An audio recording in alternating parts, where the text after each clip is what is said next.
ہر چیز ہر جگہ پڑی مناسب نہیں لگتی۔ کہتے ہیں کہ کوہ نور ہیرا ایک دیہاتی کو مل گیا، وہ فوراً اسے گھر لے گیا اور اس نے اس ہیرے کو اپنے گدھے کے گلے میں ڈال دیا۔ وہ پورا دن گدھے کو گاؤں میں لے کر گھومتا اور لوگوں کو وہ ہیرا دکھاتا کہ دیکھو میرا گدھا کتنا خوبصورت لگ رہا ہے۔ گاؤں والے بھی سادہ لوگ تھے، وہ بھی بہت تعریف کرتے کہ ہاں بھائی تمہارا گدھا بہت خوبصورت لگ رہا ہے۔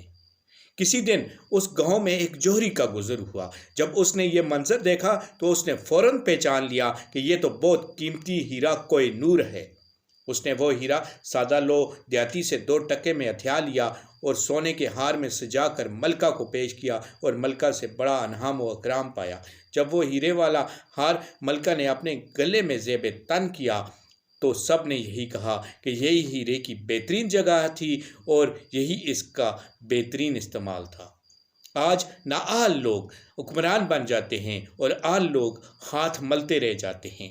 کسی قوم پر اس سے بڑا عذاب کوئی نہیں ہو سکتا، اس سے بڑی آزمائش نہیں ہو سکتی کہ اس کے پاس قیادت نہ ہو، اس کے رہنما اس سے چھن جائیں، قائدین تو بڑھ جائیں لیکن قیادت کا فقدان ہو جائے۔ ہر کوئی ذاتی مفاد کے لیے ووٹ ڈالنے جا رہا ہو اور ملکی مفاد پس پش ڈال رہا ہو۔ ہر شخص حاکم بننا چاہتا ہو اور عوام کی خدمت کرنے والا کوئی نہ ہو۔ حضرت واصف علی واصف فرماتے ہیں کہ اہل لوگوں کو اعلیٰ عہدوں پر فائز کرنے سے ہی بہترین نتائج کی توقع کی جا سکتی ہے۔ اس دنیا پر ہدایت کا خزانہ صرف اور صرف ہمارا دین اسلام ہے اور اس دین کو اللہ تعالیٰ نے خود پسند فرمایا۔ اسلام کی خدمت کے لیے دعوے اور باتیں تو بے شمار ہوئیں، لیکن کوئی ماں اپنے بچے کے لیے یہ خواہش کم ہی کرتی ہے کہ یہ دین کی خدمت کرے گا، اس کی ذہانت رشد و ہدایت کے کام آئے گی، بلکہ وہ یہ خواہش پال لیتی ہے کہ وہ بڑا ہو کر انجینئر بنے گا، وہ بڑا ہو کر ڈاکٹر بنے گا، وہ کسی بڑے عہدے پر فائز ہوگا۔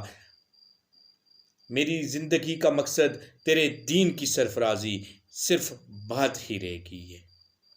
اعلیٰ ترین مذہب کو اعلیٰ ترین ذہانت والے سپوت درکار ہیں۔ بہترین مذہب کو بہترین انسان کی ضرورت ہے، اس لیے جس چیز کو جہاں ہونا چاہیے وہ وہاں نہیں ہے۔ دعا یہ نہ کیجیے کہ وہ لوگ مر جائیں جو ہم پر مسلط ہیں، جنہوں نے طاقت مسلط کر رکھی ہے۔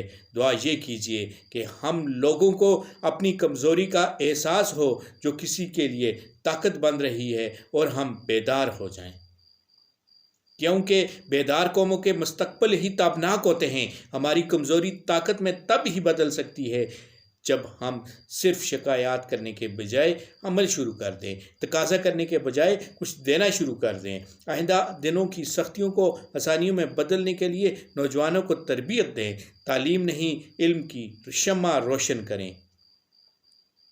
ہم کیوں نہ آپس میں ربط قائم کریں، مجبوری سے نہیں محبت سے۔